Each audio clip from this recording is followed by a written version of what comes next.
discussing entering a flower show, I thought we needed to spend more of, I don't want anyone to fall asleep and fall out of your seat, so had to rein myself in.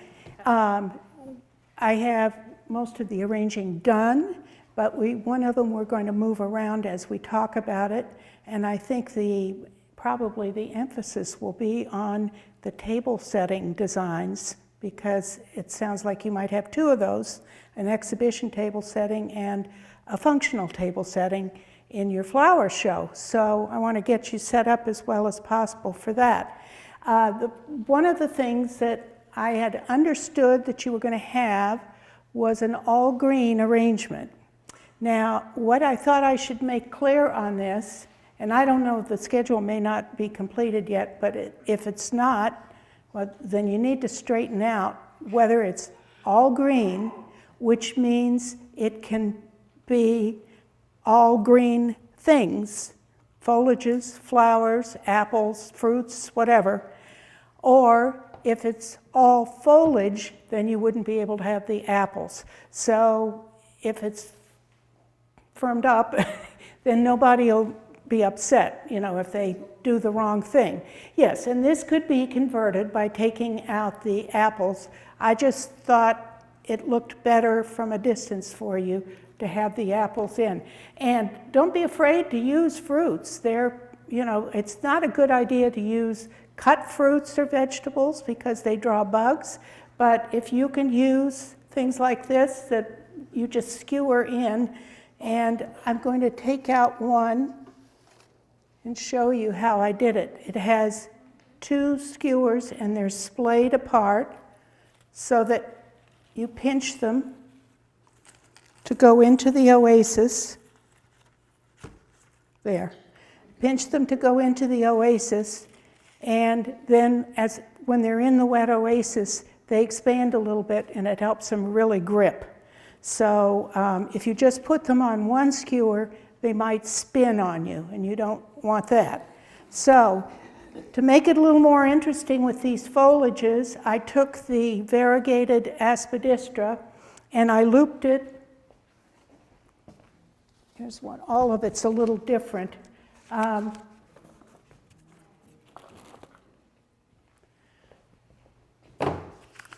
are several ways you can do it. You can do this. Let me just cut a few pieces here.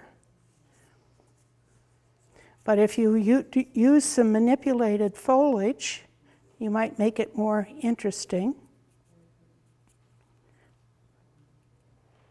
I'm doing this without my glasses. Okay, so I'm going to cut two of these and put them here and here. Okay, so this one I'm going to take like this, bend it down. You want to be sure the leaf is dry where you're going to attach it, and you want to be sure your fingers are dry. Otherwise, this floral tape won't stick. And I'm just going to put it around like that. That's one technique. And another technique is to take the leaf, and you can make a little slit and stick the stem through, and you've got that. So, and then I have two of them here that are just plain straight. What I used here was ruscus, and then the variegated aspidistra, and the umbrella pine.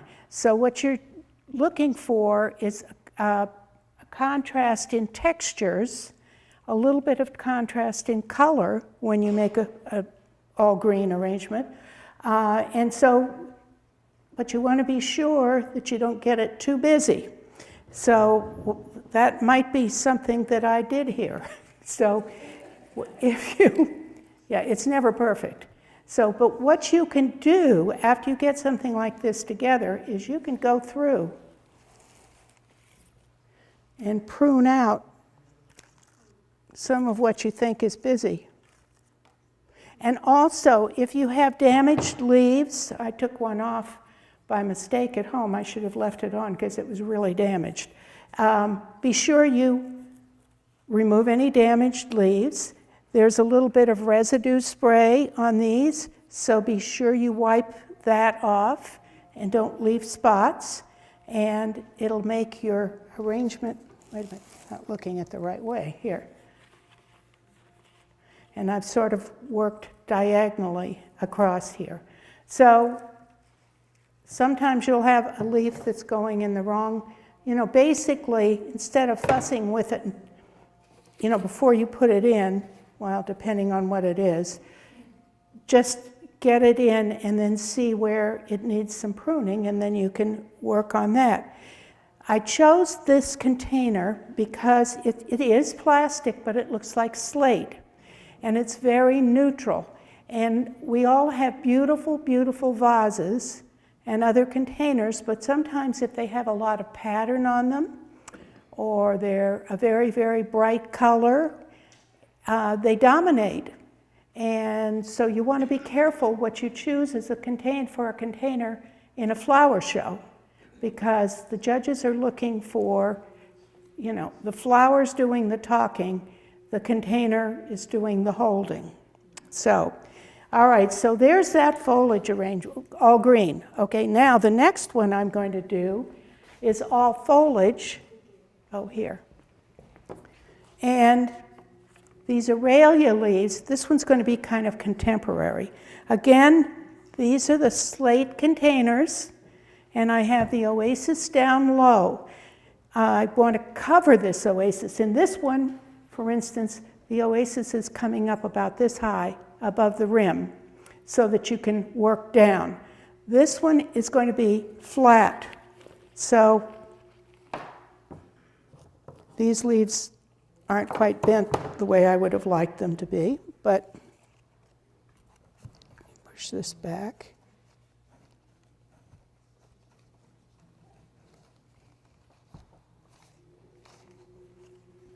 Okay.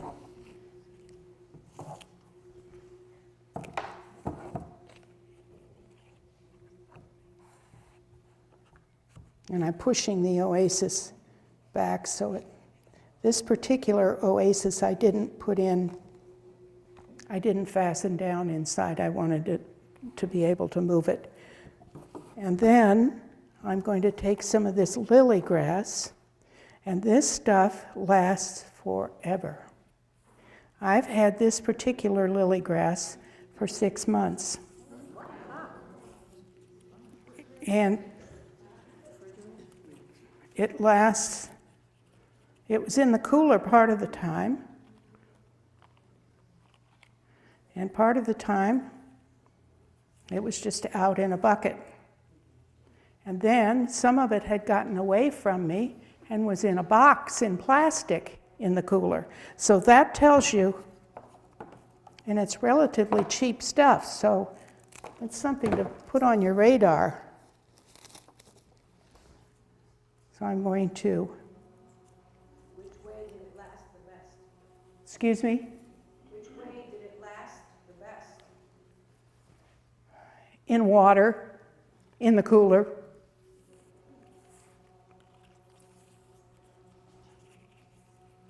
Okay. So I'm going to put this in like this.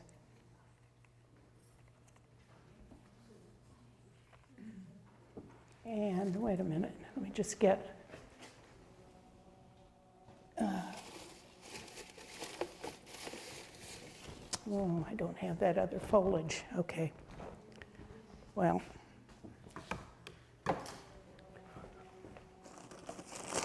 hold on.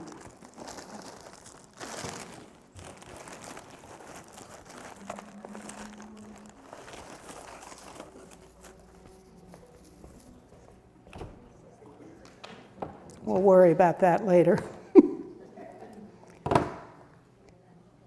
Okay, so now I'm going to take this, and this was just doing something a little different with it. And I have this wire, well, it's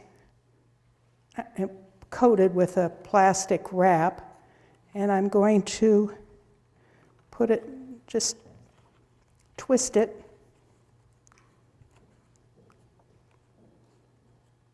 And tuck it down. I'll try to hold it up so you can, this is the kind of thing you would look down on, but this is definitely an all foliage arrangement. You could just put this on too, but then I think it starts to maybe compete with the Aurelia leaf. So, but that's up to you. We'll take another one. Now this is not quite as dry. Here. I thought they would dry while I was setting up the rest of it, but it didn't. Okay. But you could do a string of these all along or put them on coffee tables or whatever. But this is an all foliage arrangement, isn't it? Just as the other one is.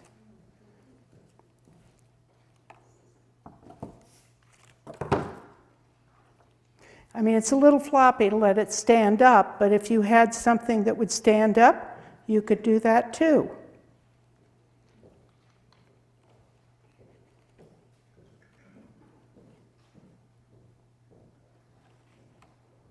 And these Aurelia leaves are another thing that last forever and ever and ever. Now this one's not cooperating quite as well. Hold on. We'll start with a new bunch. Okay.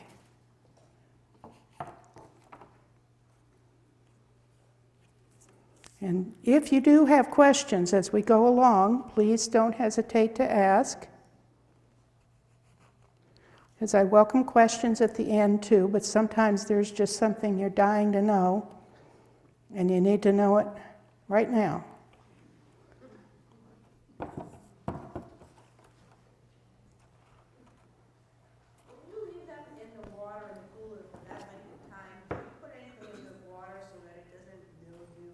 You know, I used to use that Floral Life, but I'll tell you, if you don't measure that just exactly right, it can work against you.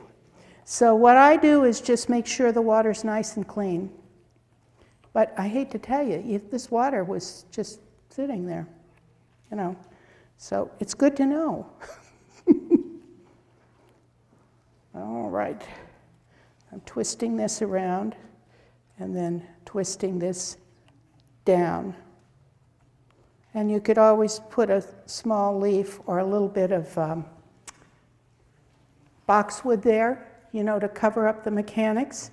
And that's an all foliage arrangement. Now you can put this together like this, or what I had thought about doing, but I decided against it, was stacking them. The way I constructed these, it wouldn't look very good if I stacked them. So I'm doing them like this. Okay, any questions on that one?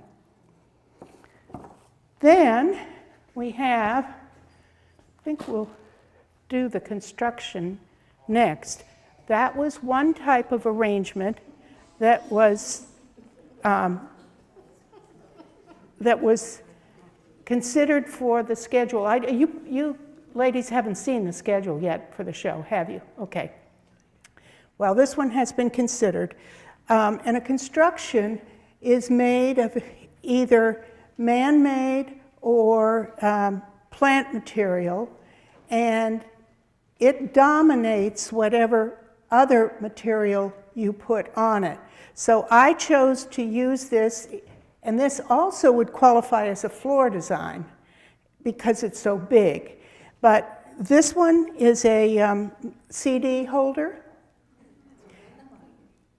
and it went to Canada and back. Got a little worse for wear. Anyway, these are Cecropia leaves. I didn't want to, when I used it in Canada, it was called global warming, and I was using it as a thermometer. And then I had balls of red carnations that were like the mercury coming up. But this, I'm just trying to make this a construction with sort of minimal, when I say minimal plant material, I felt that it only has like 5 leaves on it, but I thought that they looked best if they were the same, basically the same color. These are dried, and so if the schedule says designer's choice of what you put in, it means you can use dried, fresh combination or all dried.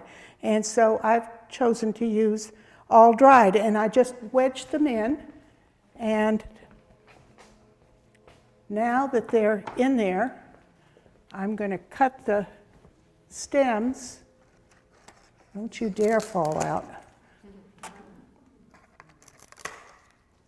These are wonderful things to have. They last for years.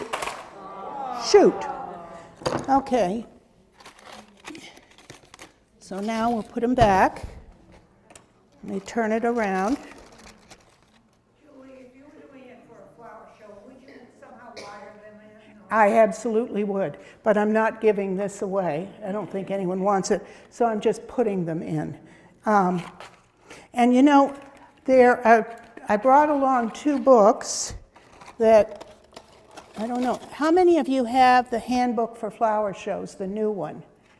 Okay, well that's something that for your show, you should look at. Does your library have a copy of it, or will they? You should look at it and see, because when you're entering a show, oh good, well I don't know how well put together this is, but you get the idea, you know. The Handbook for Flower Shows, there's a new one out now.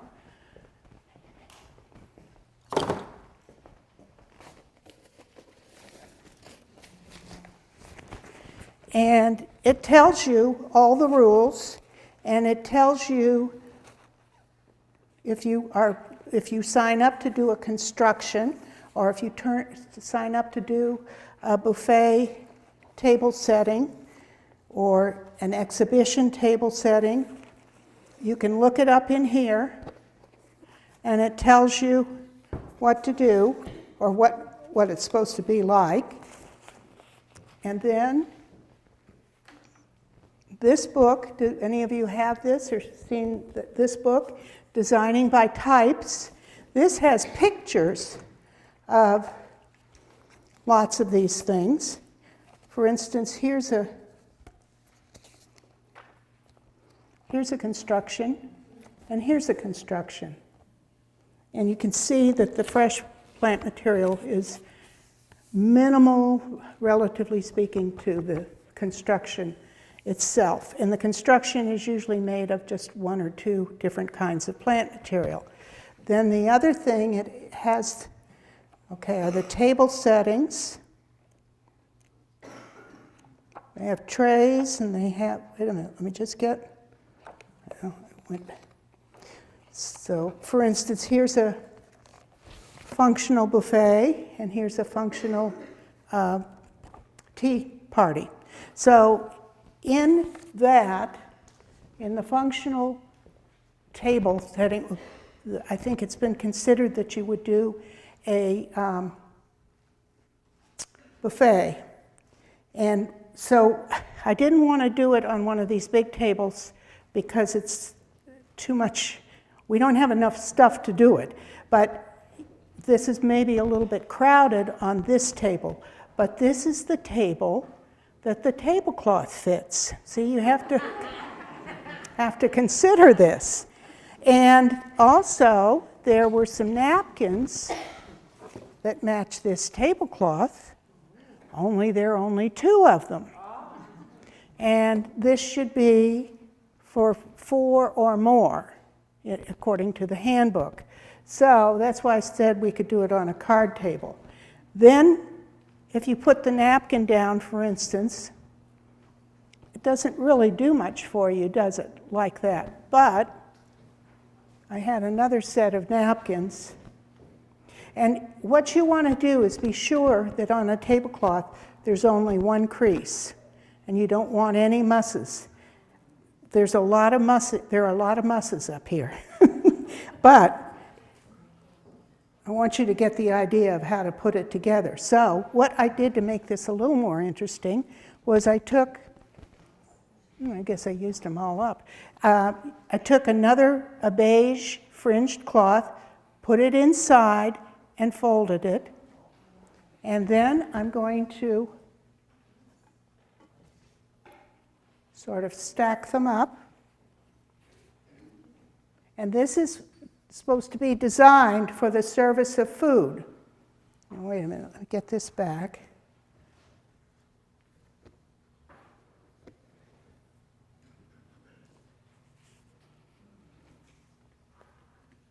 Okay, and I think this works best if it's turned a little bit. You can come up later and see how it does. But what's happening here, or what you would hope, is that you're setting up a rhythm in the table. So, and another thing that I think is very important and gets you a lot of brownie points is if you can bring the color of the cloth up into the flowers, into the candles, into the glassware, whatever. So I have these, I'm going to swirl this around a little bit more, make it a curve, and it's pointing this way, and it happens to be pointing toward the flowers. The flowers are they traveled in a bucket already done, so it's maybe a little bit disheveled. But on a buffet, you can have a larger arrangement than you would, at least taller arrangement than you would at a sit-down meal, because no one has to look over it. It doesn't have to be in the center, it can be off to the side. And so this is what I did, and brought up the colors that were in the plates.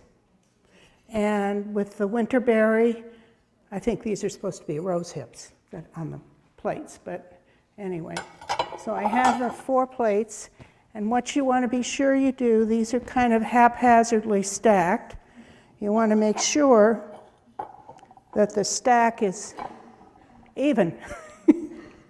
So, anyway, so you come to the table, you pick up your plate, you serve yourself. God only knows what this is in here, but I'll tell you this.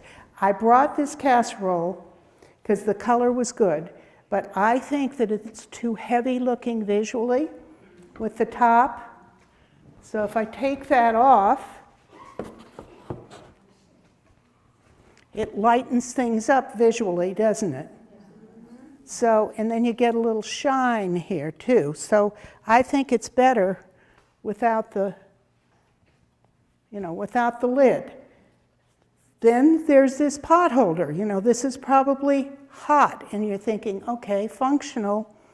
I'm going to need a pot holder if this just came out of the oven. But do you think the pot holder does anything for it?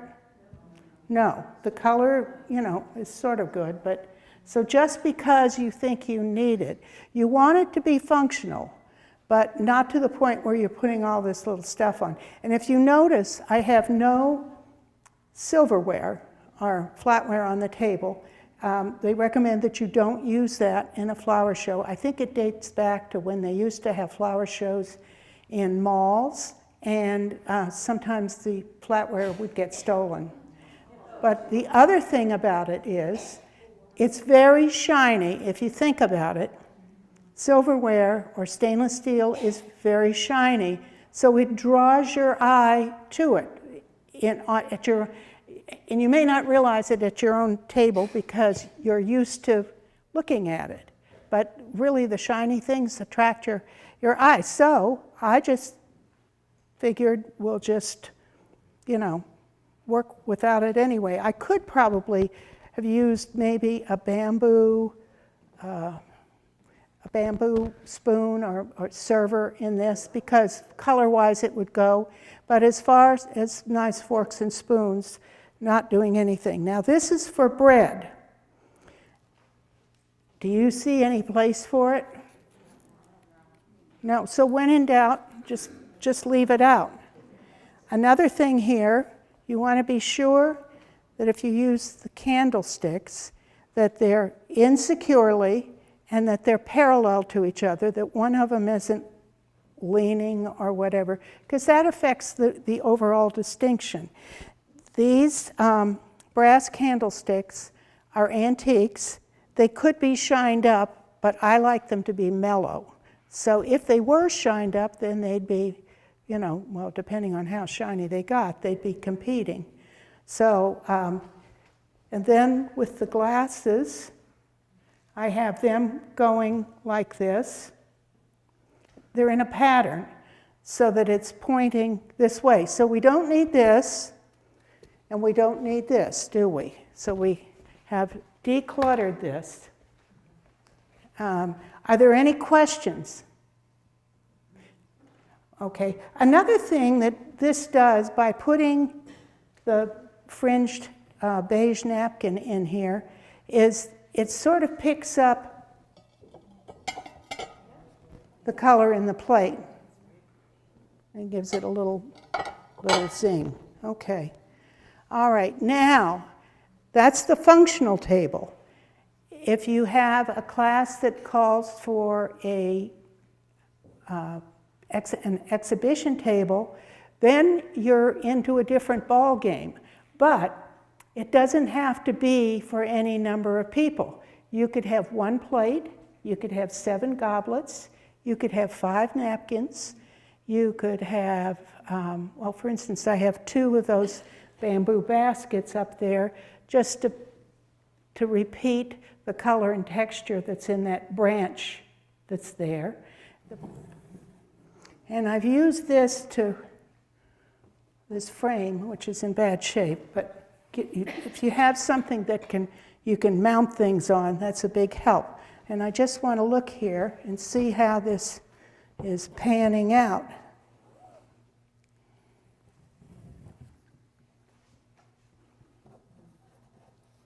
Okay, and this is pointing into the other side of the design. This happens to be a runner that was perfectly pressed when I bought it. And when it came here, I don't know. Okay, so I'm going to borrow one of these plates and put it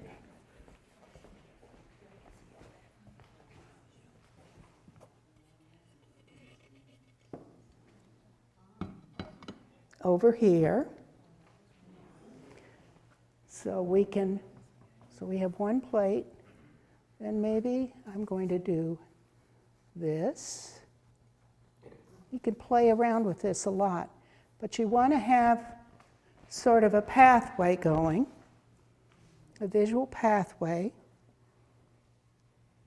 Now, sometimes they'll give you some dimensions that you can't go, I'm going outside this frame, but now here in this case, I'm just using these like that. And I've decided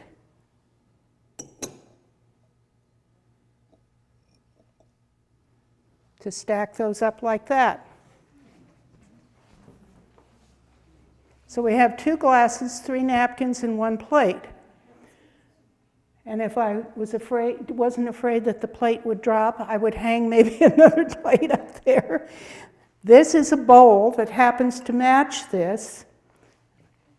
Do you think I need it?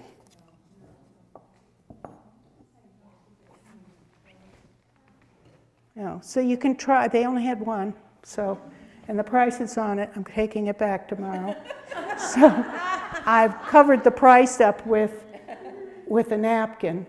But if I take that away, it's really better, isn't it?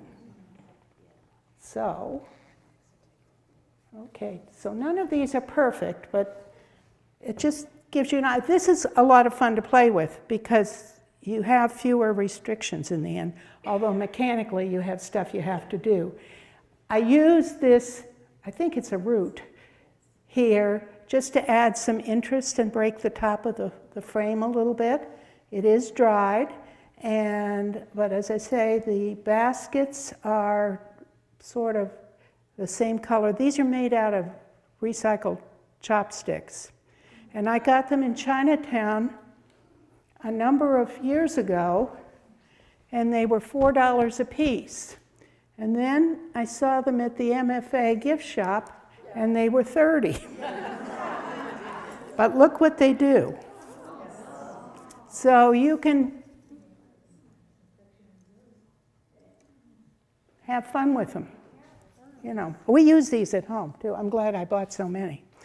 Anyway, then there's one other thing that my brother-in-law gave me, and this is he bought some kind of special beer, and he saved the boxes because he said, could you use these in any of your flower shows? And I thought, I don't know. But I think this is a neat form if you were doing a picnic, which might be one of the things that you do for the flower show. You could, you know, have a 6-pack box, and maybe you could decorate it with something. You know, you don't want it to say Budweiser all over it, but the form is something that you could use, and so you could cover it with paper, you could paint it, you could do whatever. So I thought I'd bring that along. I also, you know, thought it goes here. I mean, it could go here color-wise, but it doesn't go here in feeling, does it? So you just have to go back and forth and, you know, see what works. And sometimes less is more. Okay, so now that the flowers are gone, I can move this over and it's not so crowded anymore, but otherwise it had to be here because you need it next to the plate and then to the napkin, and then they pick up their drinks.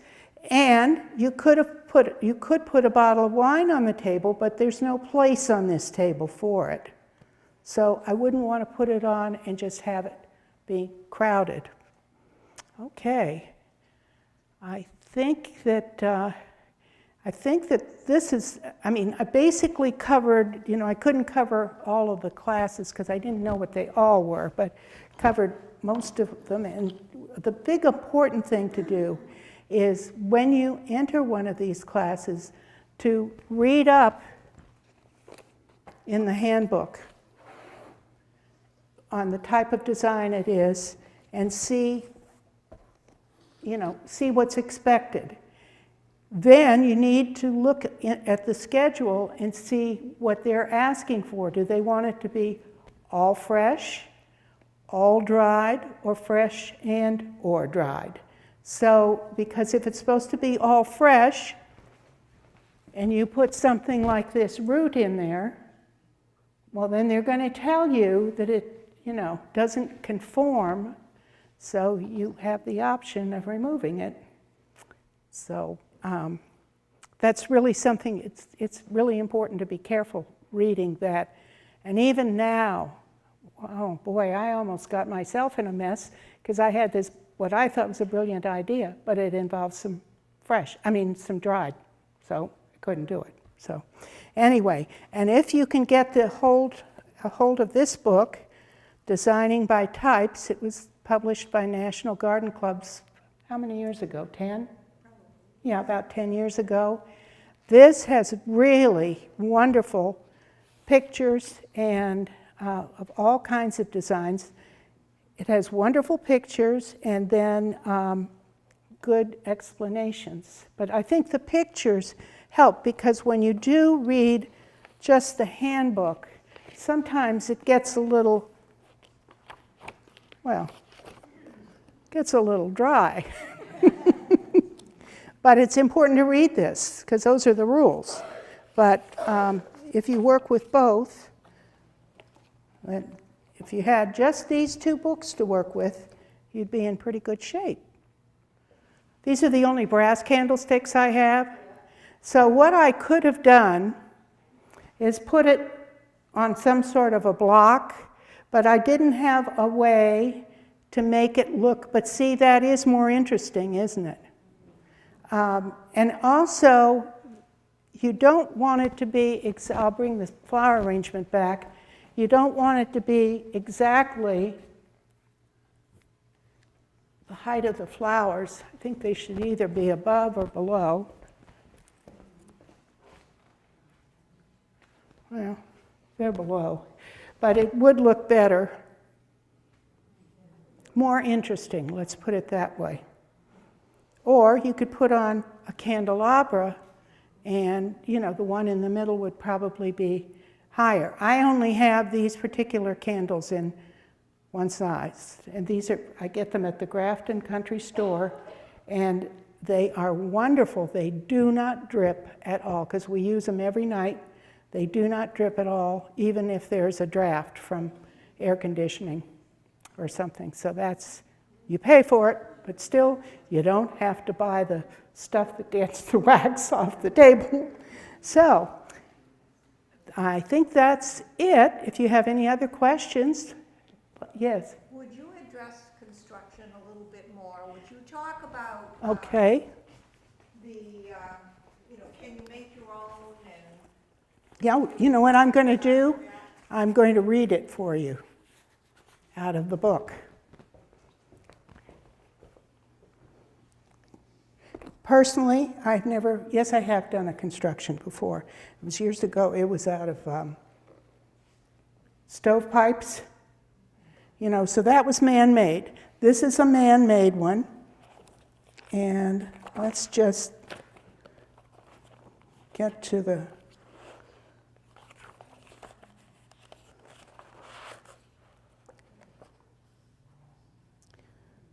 oh, wait, I don't have it in this part, okay.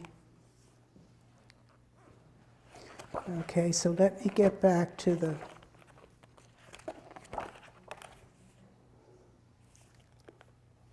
design.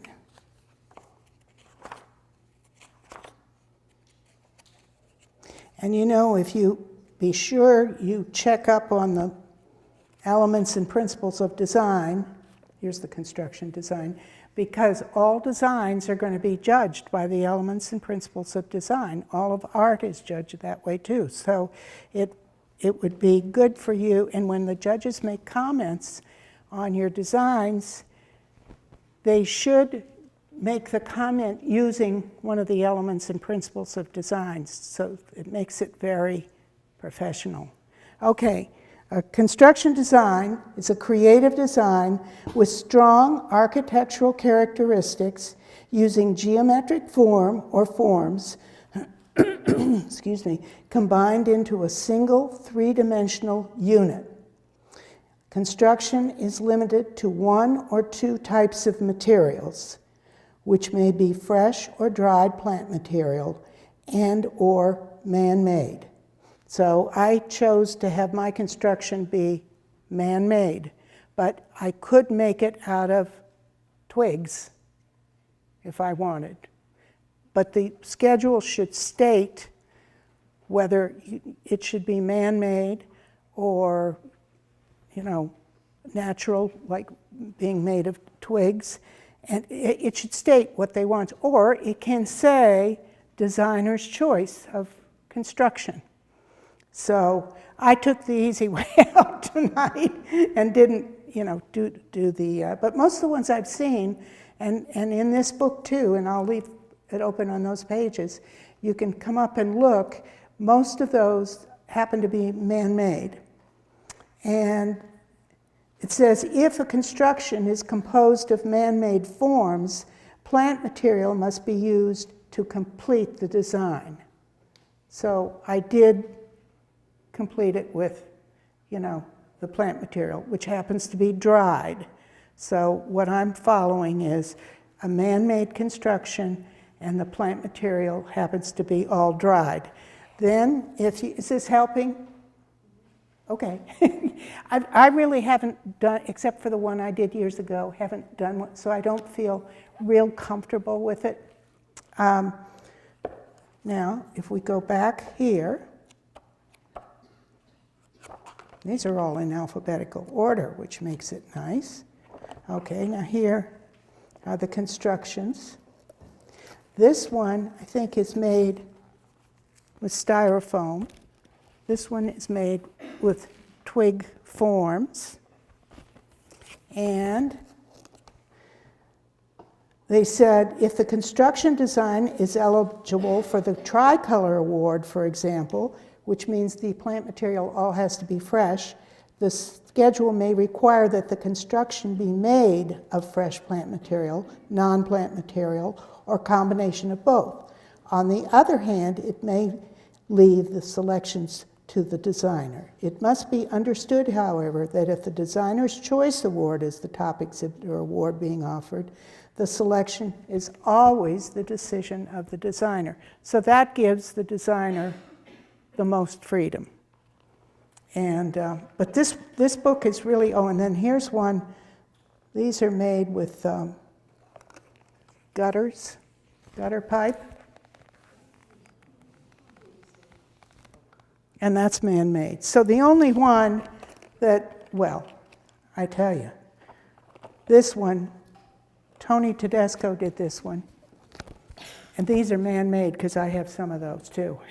But they're natural, so I guess you could let it fall into that category. You have a frown. I did not. No. We have a lot of new people in our club, so. And it's confusing.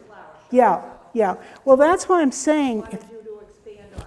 Yeah, okay, thank you. It really would be good if you could get this book for the library or someplace where a central place where people could look at it, and then a handbook that they could look at. Because how many people have the handbook? See, nobody. 4 of us at least. Yeah, we have 4 judges, so. Yeah, okay. But, you know, how much are these handbooks now? I'm trying to think. Can't remember. We just bought them, the new ones. Anyway, if you're interested in entering flower shows, you really should own one of these handbooks because it really would help you know what you're getting into. Nothing is foolproof, but it just lays a good foundation for you so that, you know, when you think you know what you're doing when you enter. Okay, any other questions?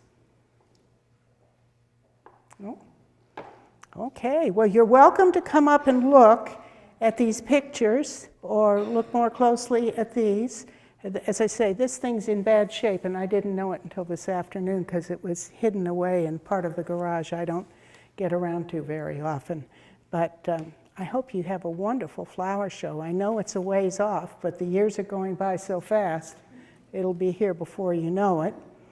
And, you know, everything I did here today actually is more fall-oriented, except for maybe, well, yes, it is. These you can get year-round. This is my umbrella pine, but this ruscus you can get year-round, and you can get the aspidistra year-round. But see what you can do from your own gardens, because there are a lot, see, the stuff that's growing outside, like the hosta leaves are wonderful to work with, but they're all either moth-eaten or hit by the frost or dead, you know. So that's why I use the commercial stuff. But you want to look for a variety of textures. And then if you do a table setting, you want to look, the keynote for your table setting, whether you do a functional or an exhibition table, is that the plate. Because that's the keynote. And so that's what I used as my inspiration. That's why I used Winterberry. And actually, these colors are a little bright. The calla lilies are more muted, more fall-like. These roses, these are called High and Magic, get brighter by the minute. So, but I still feel it blends. So, okay. Well, feel free to come up and look. And also, I don't know if you planned a raffle or drawing, you know, because this whole thing goes, this goes, these two go, and that's it. So, oh, and the leaves on the construction go. And believe me, you may think they're dried up and crinkly, but there's a lot you can do with those leaves. So, have fun. Okay, thank you.